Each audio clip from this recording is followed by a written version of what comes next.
Selamat tengah hari saya ucapkan kepada para hadirin sekalian, tuan-tuan dan puan-puan sekalian. Dan terima kasih untuk hadir ke sesi ini juga. Dan saya dari Jabatan Bantuan Guaman Kuala Lumpur akan menyampaikan maklumat tentang jabatan kita pada para hadirin yang hadir pada sesi hari ini. Dan saya akan share the slides now.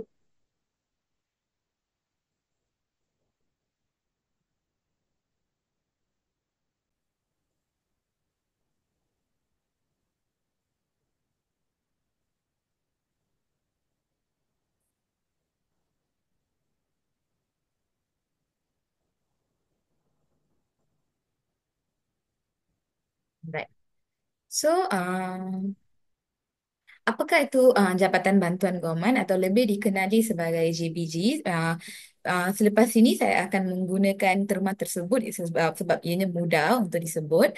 So, tuan-tuan, JBG ialah suatu jabatan kerajaan yang memberikan khidmat bantuan guaman di mana kita di bawah fully funded by kerajaan. Memang salah satu jabatan yang ditubuhkan di bawah bahagian hal ehwal undang-undang yang dapur diri di bawah Jabatan Perdana Menteri dan kami adalah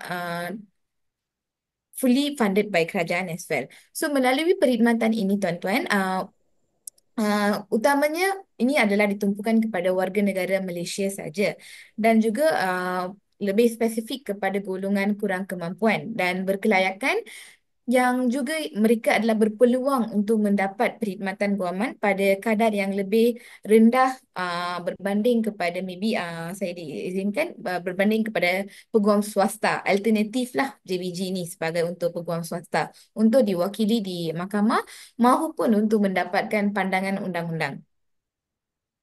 So, apakah objektif JBG ini adalah? Pertamanya untuk memberi bantuan guaman di mana kita membantu anak guam kita untuk membagi nasihat guaman dan juga nasihat ini tidak mengkira apa skop undang-undang yang dikenal, segala skop di bawah undang-undang Malaysia kita memberi nasihat tak mengira di bawah jatuh di bawah bidang kuasa Akta Bantuan Guaman, tidak, kita very much general, we are giving to all the scopes. And seterusnya objektif JBG adalah untuk pendamping guaman dan juga pengantaraan, di mana pendamping guaman dan pengantaraan ini saya akan menerangkan dengan lebih teliti uh, pada slide-slide yang akan datang. Dan misinya adalah cekap, tepat dan berkesan, memberikan kesedaran undang-undang melalui aktiviti kerjasama dengan pihak-pihak lain, di mana kita juga ada collaborate dengan macam contohnya hari ini kita collaborate dengan Suakam, kita terima jemputan Suakam dan kita juga ada collaborate dengan agensi-agensi kerajaan atau swasta juga untuk bekerjasama dengan pihak lain untuk menyampaikan maklumat JBG ini kepada orang awam. Okey.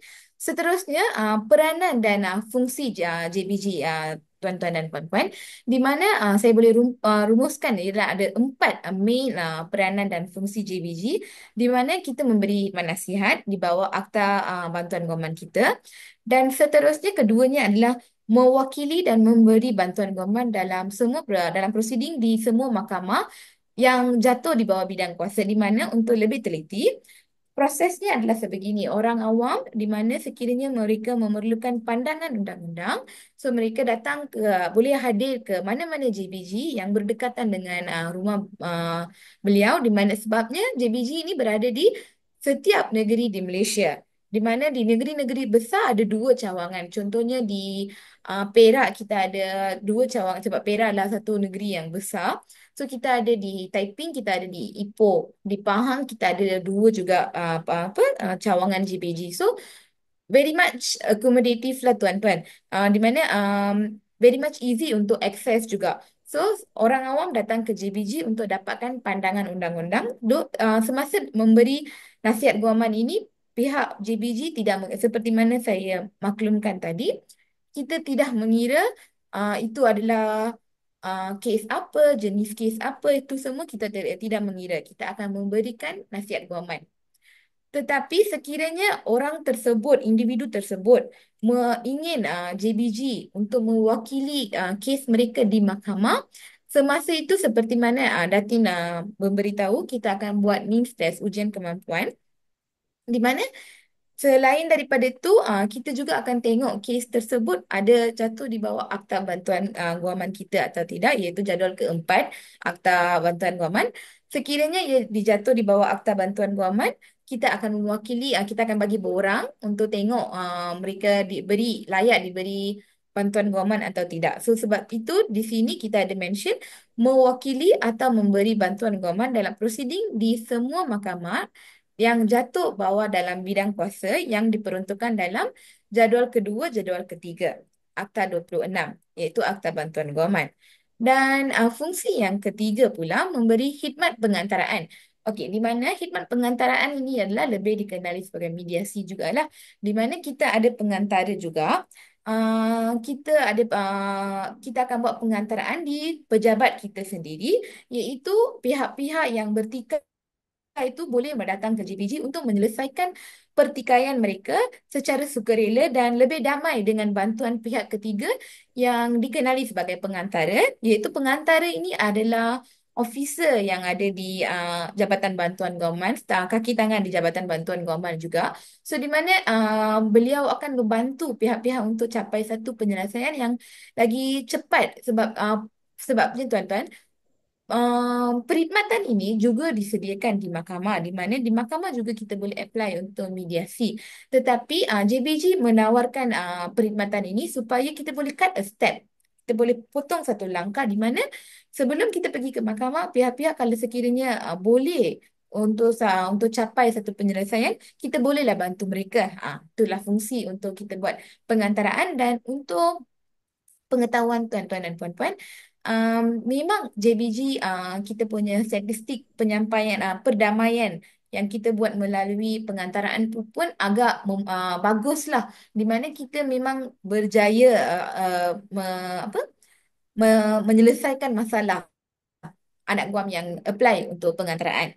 Dan seterusnya, memberi khidmat pendamping guaman melalui khidmat nasihat guaman kepada kanak-kanak yang berumur bawah 18 tahun, di mana khidmat pendamping guaman ini kita bagi kepada kes-kes jenayah seksual di mana mangsanya adalah kanak-kanak yang berumur bawah 18 tahun.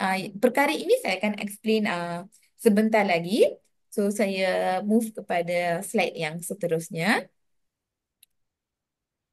Okey, dan dengan izin juga saya ingin menambahkanlah sedikit sebentar maklumat yang telah disampaikan oleh Datin sebentar, di mana kita ada pindaan pada tahun 2017, di mana fee dan bayaran peraturan-peraturan bantuan guaman telah dipinda pada tahun 2017, dan ini adalah di slide ini saya telah memaparkan jadual di mana jadual terkini lah yang menyatakan fee nasihat guaman iaitu RM10 dan bukannya RM2 dan seperti mana dulu, dan RM10 dah lama diperkenalkan, bukan dah lama dipindah juga. Dan bantuan guaman litigasi sibil syariah jenayah juga RM10. Yang khidmat pengantaraan yang saya bagi tahu sebentar tadi juga RM10, dan khidmat bantuan guaman pendamping guaman juga RM10. Ya, dan ini adalah boleh dibaca di bawah peraturan-peraturan bantuan guaman lah di tahun 2017 punya. Okey. Dengan dan juga terdapat sebenarnya tiga kategori, sorry di sini saya ada menyatakan dua, sebenarnya tiga kategori kelayakan untuk mendapatkan bantuan guaman, iaitu kategori satu, dua dan tiga. Kategori satunya adalah bantuan penuh, di mana masa kita membuat means test iaitu ujian kemampuan, dan officer kita, pegawai kita akan membuat pengiraan, dan sekiranya pengiraan yang kita dapat tu, amount yang kita dapat setelah tambah tolak pendapatan dan perbelanjaan individu tersebut, RM50,000 dan ke bawah untuk setahun, kita akan bagi bantuan guaman secara percuma di mana individu tersebut hanyalah perlu membayar RM10 sahaja iaitu untuk nasihat guaman yang saya telah terangkan sebentar tadi. Selain daripada itu, tiada charge yang lain yang akan dikenakan terhadap individu yang jatuh bawah kategori ini.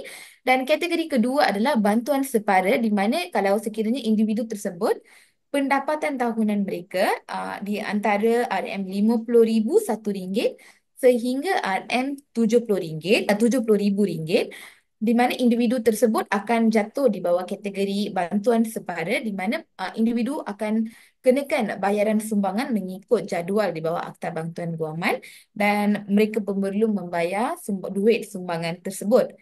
Dan sekiranya individu tersebut mempunyai pendapatan tahunan RM70,000 dan ke atas, maka kita tidak ada bidang kuasa untuk menerima anak guam tersebut.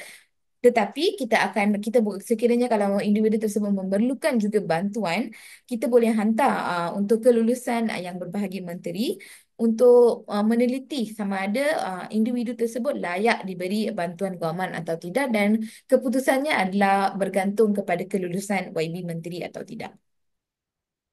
Okey. Dan seterusnya, bidang kuasa JPG. Seperti mana saya telah terangkan dari awal, bidang kuasa bukan bidang kuasa. So, inilah bidang kuasa kes-kes yang kita boleh terima di Jabatan Bantuan Guaman, iaitu yang pertama, kes kekeluargaan syariah, kes kekeluargaan sivil, kes sivil lain, dan kes jenayah. Dan untuk lebih terperinci, kita boleh tengok di slide seterusnya di mana kes kekeluargaan syariah. So, untuk perhatian dan maklumat para hadirin, di Jabatan Bantuan Guaman Kuala Lumpur, kes-kes syariah kita adalah paling banyak lah di jabatan kita compare dengan kes-kes sivil. So, para hadirin yang ada masalah-masalah syariah bolehlah ambil maklum tentang kes-kes yang kita boleh mewakili. So, yang pertama, tuntutan nafkah.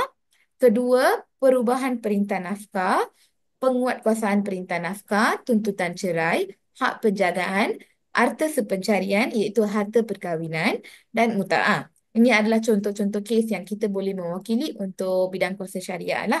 Dan untuk juga maklumat tambahan, kita seperti mana Datin beritahu tadi, kita juga tidak sebarang ada laluan eksklusif untuk klien-klien OKU dan klien-klien yang bukan OKU. Kita memberi layanan yang sama juga, tetapi kita adalah sediakan beberapa kemudahan untuk klien-klien yang ada kelainan upaya dan saya akan terangkan yang itu sebentar lagi dan saya move forward ya. Untuk kategori kes kekeluargaan sivil pula, berikut adalah kes-kes, contoh-contoh kes yang kita boleh ambil. Lebih kurang sama juga, di mana tuntutan nafkah, perubahan perintah nafkah, penguatkuasaan perintah nafkah, tuntutan cerai, hak penjagaan dan harta perkahwinan juga kita boleh mewakili mereka di mahkamah. Dan kes-kes lain yang bukan di bawah kekeluargaan yang kita masih boleh mewakili di mahkamah ialah pampasan pekerja, penanaman padi, harta pusaka kecil, tuntutan kemalangan jalan raya, pinjaman wang, sewa beli, sewaan, surat kuasa mentadbir, permohonan anak angkat, tuntutan pengguna. Dan kita juga ada kes-kes lain yang kita boleh mewakili lah. Cuma kalau saya nak sebutkan semua dalam hari ini memang tidak sempat lah. So nak mendapatkan info yang lebih lanjut, bolehlah datang ke ofis kita. Okey, dan untuk kes jenayah, mainly ini tiga jenis-jenis kes yang kita boleh mewakili, di mana mitigasi hukuman mengaku salah dalam semua kes jenayah di Mahkamah Jenayah dan prosiding jenayah di bawah Akta Kanak-Kanak 2001, prosiding jenayah di bawah Akta Kesalahan Kecil. So ini adalah kes-kes jenayah yang kita boleh mewakili. Okey, so sekarang saya akan terangkan lebih detail tentang pendamping guaman lah yang saya telah menyebut sebentar tadi. So tuan-tuan, khidmat pendamping guaman ni adalah bagi saya lah suatu perkhidmatan yang sangat unik yang boleh disediakan oleh sebuah agensi kerajaan maupun jabatan kerajaan di mana saya percaya perkhidmatan ini tidak disediakan oleh mana-mana jabatan kerajaan yang lain lah kalau tak silap. Okey, so perkhidmatan ini adalah kita membantu mangsa-mangsa kanak-kanak yang kes-kes jenayah seksual untuk mendamping mereka di mahkamah. Di mana untuk para maklumat hadirin, kes-kes jenayah seksual kanak-kanak ni dia juga melibatkan mangsa OKU juga, di mana kanak-kanak itself dia vulnerable, dan ia tambahan pula kanak-kanak itu adalah seorang OKU lagilah vulnerable, di mana ibu bapa sendiri pun kurang pasti bagaimana nak handle mangsa tersebut. Terutamanya mangsa-mangsa kes jenayah yang melibatkan OKU, di mana emosi mereka pun ibu bapa sendiri tidak pasti stabil atau tidak, mereka takut atau tidak, sebab kanak-kanak yang biasa pun akan rasa takut untuk hadir ke mahkamah untuk explain apa yang telah terjadi kepada diri dia di mahkamah. Sebab kes-kes seksual ni kena explain secara very much in detail kepada mahkamah supaya kes tu dibuktikan oleh pihak pendakwa raya di mahkamah. So di mana di sinilah kita punya fungsi, di mana officer dari Jabatan Bantuan Guaman ini akan juga berada di mahkamah bersama dengan mangsa, lebih kepada sebagai friend lah, sebagai kawan, untuk sebagai moral support. Jangan takut. Uh, Contoh, saya akan bagi tahu mereka saya adalah kakak lah. Saya kakak, saya takkan explain diri saya sebagai pegawai atau tidak. Saya kakak. Jangan takut. Saya akan duduk sama adik sepanjang proses. So, tak perlu takut. Tak, kalau soalan tidak memahami, peguam tanya soalan tidak memahami, boleh bagi tahu saya. Saya boleh bagi tahu kepada mahkamah untuk tanya soalan tu lebih mudah supaya tak garang. Hakim pun akan memahami perasaan mangsa-mangsa ini. So inilah khidmat pendamping guaman, dan charge kita hanya RM10 sajalah untuk yang ni. Okey? Dan semestinya individu tersebut perlulah warga negara Malaysia. Okey? Semua perkhidmatan kita adalah untuk warga negara Malaysia sahaja. Ya tuan-tuan. Okey. So seterusnya pengantaraan, di mana saya telah explain sebentar tadi, kita jadi mediator lah untuk selesaikan pertikaian secara damai sebelum pergi ke mahkamah. Okey.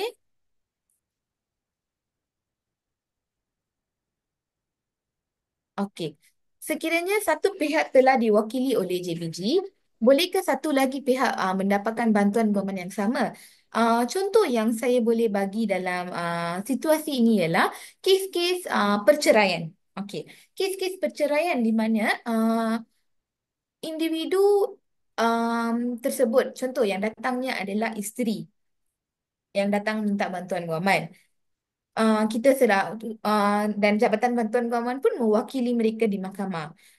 Dan sekarang pihak responden iaitu suami tersebut juga memerlukan bantuan guaman. Maybe kerana suami tersebut juga jatuh di bawah orang kurang golongan orang kurang kemampuan.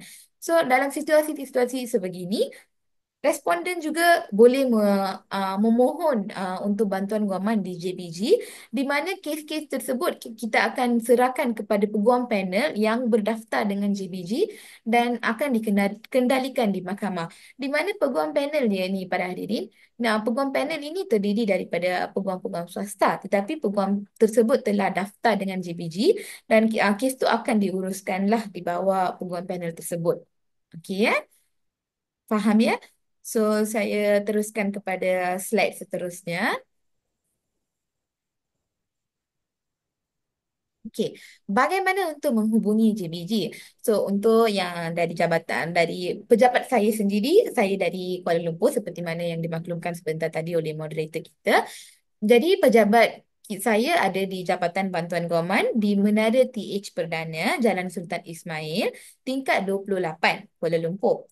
Dan nombor ada tertera di slide, tetapi saya akan menyebut nombor tersebut. Para hadirin boleh tulis nombor tersebut: 03 26 94 2700, atau boleh melayari laman web www.gbg.gov.my. Okay ya? Alright. So, advokasi perubahan sosial di mana seperti mana yang saya maklumkan tadi, kita tidak ada jalan eksklusif untuk klien-klien yang OKU. Tetapi kita akan membantu jugalah. Contoh-contoh yang kita boleh membantunya adalah boleh nampak di slide-slide ni di mana kita buat klinik guaman. So, klinik guaman maksudnya kita pergi ke masyarakat sendiri untuk membuka booth dan masyarakat tak perlulah datang ke office kita. Kita yang pergi ke masyarakat. So, contoh aktiviti pertamanya ialah kita pergi buat buka booth di klinik guaman di mana contoh-contoh booth yang kita pernah buka ialah kita akan buka di mahkamah, mahkamah syariah pun kita pernah buka. So, inilah klinik guaman syariah yang kita buka boothnya di mahkamah syariah. So, individu-individu tersebut yang kurang sesuai untuk dah, I mean, kurang rasa susah untuk datang ke office kita, bolehlah datang ke tempat-tempat ni. Dan tempat-tempat ni juga sebelum kita buka booth, kita akan war-warkan di platform media sosial JBG kita, iaitu Facebook atau di laman web yang saya telah beritahu sebentar tadi, di mana orang awam boleh akan dapat notifikasi lah yang follow laman media sosial kita akan dapat notifikasi lah. Okey, minggu ni kita akan buka booth di kawasan ini. So, bolehlah datang ke sana untuk tanya pandangan undang-undang yang mereka hendaki. Okey. Dan kita juga akan memberi taklimat literasi juga di mana kita akan beri seperti hari ini kita akan pergi bagi taklimat untuk untuk berkongsi pandangan undang-undang yang kita tahulah kepada masyarakat. Okey. So seterusnya kita mempromosikan keadilan sebenar, of course ya. So kita untuk jenayah pula kita akan buka booth di penjara itself, di mana kita akan pergi ke penjara, kita akan buka booth di mana banduan-banduan di sana bolehlah, sebab mereka tidak boleh datang keluar daripada penjara lah kan, sebab ditahan riman di penjara. So mereka bolehlah datang datang tanya di orang punya pandangan undang-undang di penjara itself kepada pegawai-pegawai kita. So ini adalah contoh-contoh lah kita yang pernah buka booth di penjara itself, di mana ini adalah Pusat Koreksional Punca Alam, dan taklimat di penjara Sungai Buloh pun ada, dan taklimat JBG di KKM pun ada. So inilah contoh-contoh yang kita memudahkan masyarakat untuk dapatkan pandangan undang-undang lah. Dan untuk pengetahuan puan-puan, uh, semasa kita pergi untuk buka booth, actually lebih golongan, kalau dengan izin lah bagi saya untuk bahagikan ikut golongan yang bukan OKU dan OKU, dua-dua kategori pun datang. Sebenarnya saya percayalah saya daripada apa yang saya nampak, saya rasa dengan aktiviti-aktiviti sebegini ia memudahkan golongan-golongan bukan saja OKU dan golongan-golongan tu orang tua yang tak ada kenderaan masing-masing untuk datang ke pejabat untuk datang dapatkan juga pandangan undang-undang mereka dari JBG. So saya bagi pandangan saya ini adalah satu aktiviti yang baik sebab kita dapat memudahkanlah uh, perkhidmatan orang Aminah, pengurusan orang awam daripada dapatkan pandangan undang-undang. Okey. Dan seterusnya kita juga buat aktiviti-aktiviti JBG bersama media di mana kita bagi um, pandangan, kita share pandangan undang-undang melalui di FM pun ada. Contohnya kita last year kita ada bagi temu temu bual dengan Trax FM dan National FM tentang kes-kes yang kita boleh mengendalikan di Jabatan Bantuan Guaman. Dan seterusnya, ini juga bersama media juga, kita telah buat tayangan secara langsung di Hal Ijra tentang kes-kes ceraian bukan Islam. Okey, ini dengan KLFM. Okey, alright. Dan ini adalah slide yang penting lah bagi saya, di mana program Justice on Wheels, VANJO. So VANJO ni sebenarnya satu perkhidmatan yang Not baru tapi not lama also lah yang diperkenalkan oleh JBG, di mana van bergerak. Macam kita ada van bergerak polis lah kan, kita ada van bergerak JBG jugalah, di mana van ini akan bergerak ke tempat, dari satu tempat ke satu tempat. Dalam van ni akan ada pegawai. So sekiranya uh, orang awam yang ingin mendapatkan bantuan guaman, kalau nampak van ni, bolehlah datang ke dalam van tu untuk dapatkan pandangan undang-undang dari officer kita yang akan duduk dalam van tersebut lah. So van ini kalau akan pergi ke kawasan penempatan penduduk juga. Kalau tuan-tuan boleh nampak di sini, ni kawasan perumahan, di mana kita pergi bawa van ni pergi ke kawasan perumahan. So orang-orang yang ada di taman tersebut bolehlah terus datang ke van Joe ni, dapatkan pandangan undang-undang. So memudahkanlah, even orang yang menggunakan wheelchair, di mana susahlah untuk individu tersebut untuk bergerak dan dapatkan apa, the public sorry, apa, train ke bus ke anything, susah for them to come to our office. So by this Banjo, they can always come, boleh terus datang ke pegawai kita untuk dapatkan pandangan undang-undang. Dan ia memang telah memudahkan urusan ramai orang. Seperti mana yang saya telah dimaklumkan dan yang saya pernah tanya juga orang awam sendiri. So ini memang memudahkan orang awam lah. So saya percaya ini adalah perkhidmatan-perkhidmatan JBG yang kita offer kepada semua orang, dan juga termasuk juga golongan OKU juga. Dan saya amat mengalu-alukan orang awam tak mengira dijatuh bawah kategori apa, mahupun kategori orang kemampuan ke, kurang kemampuan ke, atau sekiranya memerlukan pandangan undang-undang, datanglah ke JBG, dapatkanlah pandangan undang-undang anda, dan kita akan memberi satu perkhidmatan yang agak cekap dan tepat, dan kita akan memang akan menegakkan keadilan tuan-tuan dan puan-puan lah. Dan itu saja dari pihak saya. Ah, Terima kasih.